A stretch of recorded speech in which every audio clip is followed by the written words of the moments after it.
Hey guys, welcome back. So I am super excited that fall is upon us. But before I go headfirst into all things autumn, pumpkin spice, and fall cozy, I figured I would recap you all on my summer reads. More specifically, my rom-coms, because I am dubbing this past summer the summer of rom-coms. It happened unexpectedly, meaning I wasn't purposefully trying to do this. I just was completely in the mood for the last couple of months for nothing but banter, wonderfully funny rom-coms. And so I leaned heavily into that.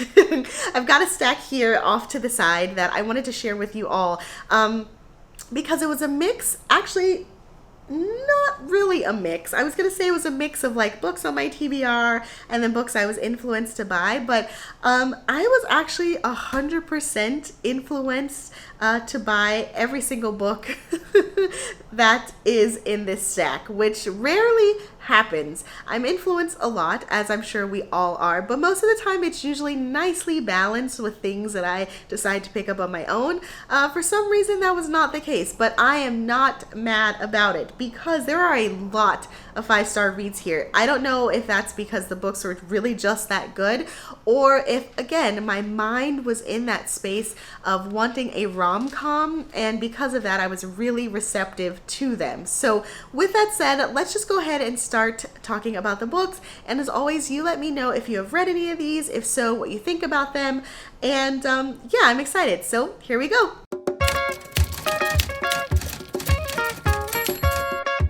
Okay, so because I did not put these books in order of how I read them, I'm just going to start from the top. Totally fine. In total, I've got 6 books, which, again, I have read all of these within the last couple of months over the summer and adored all of them. So first up, we have The Love Wager.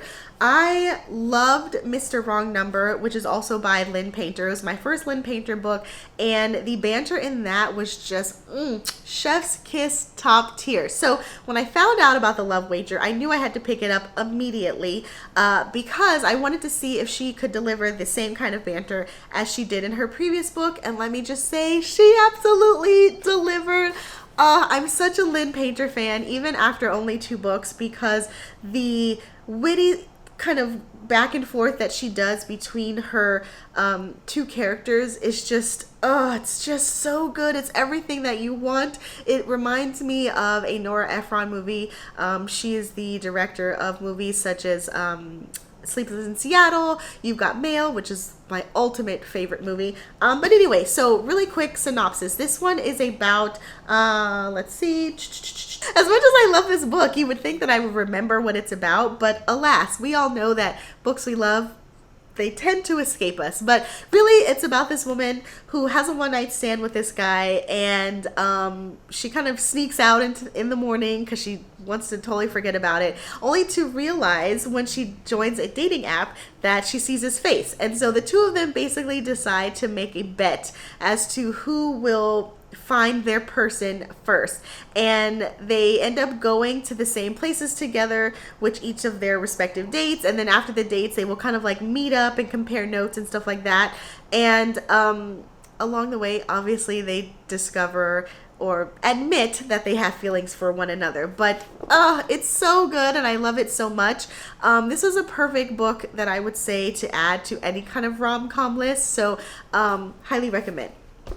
Next up, because the stack is out of order, we're going to talk about a YA. This is The Summer of Broken Rules. This one is about a girl who just graduated high school. She's getting ready to enter college, or maybe not. She's kind of on the fence about that. But recently, her sister passed away, or at least within the last year, and this will be the first summer that her and her family goes to their vacation home. I think it's in the Hamptons. Nope, Martha's Vineyard. So it's a place that they go to annually on summer vacation, and it's the first year that they're without their other daughter or her sister. And so she's really grappling with how to kind of live life, especially because she's in this place that has such fond memories of her sister being there. And there's this game that her and her family play every year where it's kind of like this, what is the name of the game? The Assassin. It's just called Assassin. It's called different things, and I was going to call it something else. But basically, it's like a weekend-filled game where everybody gets assigned to somebody secretly, and you have to try to, like, kill them. That sounds like a thriller, but in a fake way, because they use water guns.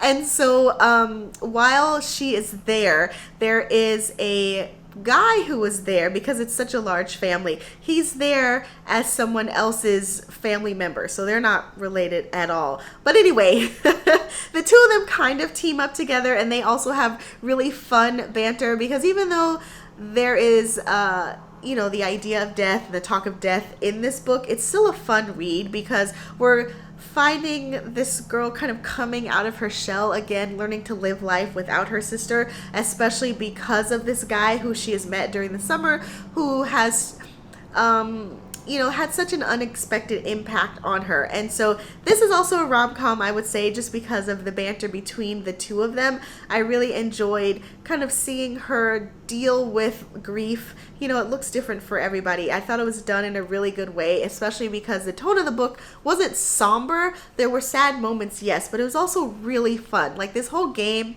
of assassination and trying to like hunt down your aunts and uncles with water guns, and like all of the creative ways that they tried to get the leg up on somebody was so fun.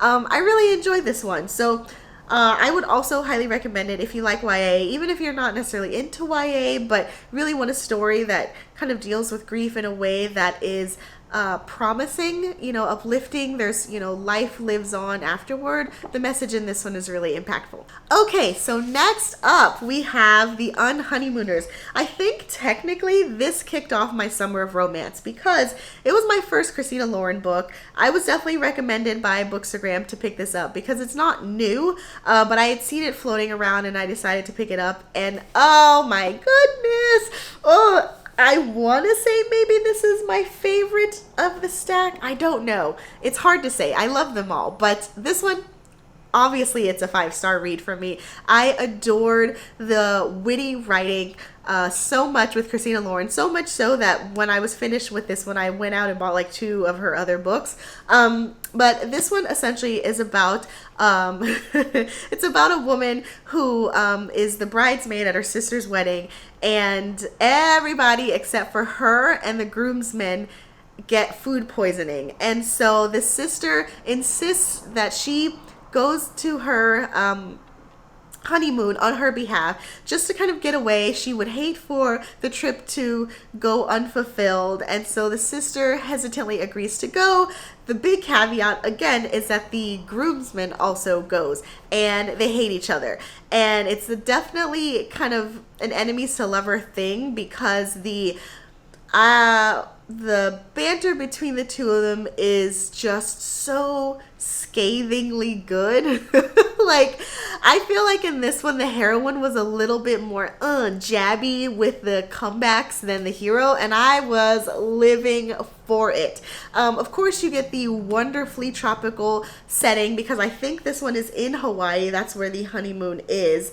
And that really added to kind of like that summer beach read feel for me when I was reading this in the middle of June or July. But even if you were to pick it up anytime during the year, you will not be disappointed with the conversations that the two characters have with one another. I absolutely adored it. I believe there's actually even a novella that came out after this. It's not a spoiler to say that they get together, right? But the novella that happens is kind of like a after the happily ever after that I haven't gotten a chance to pick up yet, but I'm definitely planning on doing it, hopefully within the last couple of weeks coming up before I fully enter my autumnal mode. But yes, I love this one, you guys, so much. The heroine's name is Olive, and her and her sister are twins, and so it makes it easy for them to switch places as you would think, but Olive has a terrible habit of like word vomiting. So trying to hold in a secret and pretend to be your sister on this trip is also really funny to kind of watch. And yeah, I mean, I don't know what else to say about this book other than I loved it. Like, perfect rom-com if ever there were one. Okay. Another book that I was totally influenced by Bookstagram to pick up was Love Theoretically. This one actually is a recent release. So me picking it up and being influenced is twofold. One, it's a recent release, which I don't often do, but I fed into the hype. And then two, I did not love the first two books in this series. Well, maybe there's more than two. The two main books in this series. But I felt the peer pressure to pick this one up as well. And I gotta be honest, I'm so glad that I did. I wanted to say Love Actually. The Love Hypothesis, which is the first book in the series, I DNF. Don't come for me. I can explain why if you would want in the comments, but I did not like it whatsoever, so much so to where I stopped reading. The second book, which is Love on the Brain, middle of the road for me, but this one for some reason, third time's a charm, jackpot. I loved it. If you're not familiar, the entire series that Allie Hazelwood writes for this one is the STEMinist series, so it features heroines in the STEM field. So astrophysicist, I think this woman is a theoretical physicist. The first person, I don't remember, something in the biology field, I don't know. But anyway, all of them are in the science field, which I do like. And that was one of the things that I loved about this book was all of the science talk, probably because I am a fan of, you know, that kind of stuff, but clearly not smart enough to pursue a field in it. So having it sprinkled in my romance, I thought was like just the right amount of things to keep me interested. Some people did not like that about this book, which I could totally see. But as someone who kind of likes to learn about random passion projects while also reading a book, this was like the sweet spot for me. But the banter between the two characters was really good. Let me give you a rundown about what it's about. So we've got basically a battle of theoretical physicists versus practical physicists, and our heroine is a theoretical physicist, and she is vying for this position that there's only one spot of in her college. And so in order to kind of get this tenureship, she has to win over all of the people that are already on the board. And it's a battle, I say, between theoretical and practical physicists, because the person that she's competing against is, of course, a practical physicist. And so the hero is somebody kind of on that committee who is on the other side of the fence, and so she thinks that he hates her. It's that whole trope, so they're not necessarily enemies to lovers, but it's more of like a miscommunication. But again, her sizzle and clap back to him, I loved it. It's always interesting to see how the author kind of conveys like grad school life or TA life and life in the science field, because it's definitely not, you know, super glamorous, so it's probably really realistic in that sense, but having it grounded in reality really made it enjoyable for me, because again, it's sprinkled with that romance, it's with that banter, those zingy one-liners, and I really enjoyed it. You do get cameos from previous characters in the other books, but I don't think that you had to have read them to have that kind of be any kind of spoiler. But yeah, highly recommend this one. If you read the first two and you didn't love them like I did, that's okay. I think this one is her best work so far. If you like the first two, you probably will definitely enjoy this one, but I am counting this as my summer of rom-coms. I think I also rated it 5 stars. That's how much I enjoyed it. Okay, so next book that we have is Love at First Spite. Now, I have to admit, this is not a 5-star read for me, but it still falls within the summer of rom-coms. I like the premise of it, I really do, but I do think that it fell flat in a couple of ways. But if you are looking for kind of a fun, beachy rom-com, I would still recommend it because it's a quick read. I mean, it's only, you know, it's less than 300 pages, so definitely a vacation book I would say. So this one is about a woman whose boyfriend breaks up with her, and in order to kind of get back at him, she decides to buy the property next to the house that they were going to share so that she can essentially build a spite house. A house that will like obstruct the views of the house that he is living in, a house that's decorated with all of the things that he hates. She plans to turn it into an Airbnb, and so the person that she is kind of coupled with is the man who is the architect for the house that she plans to build. She works at a firm, he also works there as well, and so she gets him to help her build this house. He doesn't know why she wants to build the house, and that's kind of one of the plot points in the story that appears late. But, you know, they work through it. It's fine. It's totally fine. But this book is filled with hijinks. It's definitely filled with those like waiting to exhale moments where you're out in the backyard and you're wanting to burn all of this shit in like this bonfire that symbolizes, you know, your heart being broken, that whole sort of vibe. So if you were to like think of this book as like a breakup anthem, I would say it's enjoyable in that sense. It wasn't a 5-star like the other books, but it's still definitely a rom-com. It's set in Seattle, and that's relevant because you do get a lot of those like hyper-specific references in terms of like location and, you know, understandably the houses having views of the water and stuff like that. So that's a fun little gem if you're into things like that, or if you're into like interior decor or architecture and stuff. But yeah, love at first bite, summer rom-com, it's a thing. I think it was a solid 3-star for me, so that's not terrible, but it, you know, it doesn't hold a candle to some of the other books. Okay, last but certainly not least, and you know, I debated putting this on my list because it's technically not a rom-com, but it's called romantic comedy, so I feel like I can shoehorn it in because of that. So this is romantic comedy. I would say it's more women's fiction. If anything, it's not a traditional, is it a traditional romance? I guess it depends on who you ask, but for me this is more women's fiction. But when I tell you guys, I love this book so much. I borrowed it from the library, and before I even got halfway through, I went ahead and ordered a copy off Amazon because I knew I was gonna love this book and I wanted to own a copy, and I'm so glad that I bought one. So I'm a little late to the game. I'm pretty sure this was a book of the month pick, but this one is about a woman who works on T&O, is that what they call it? It's essentially a fictional version of Saturday Night Live, and she's a comedy writer, and she comes out with this skit where she's basically poking fun at the observation that all of these kind of average or below average looking guys who are comedians end up hooking up or wifing super famous, astoundingly beautiful women, whether they're like supermodels or actresses, and it's just like the disparity to show yet another segment of sexism, I guess, in the industry.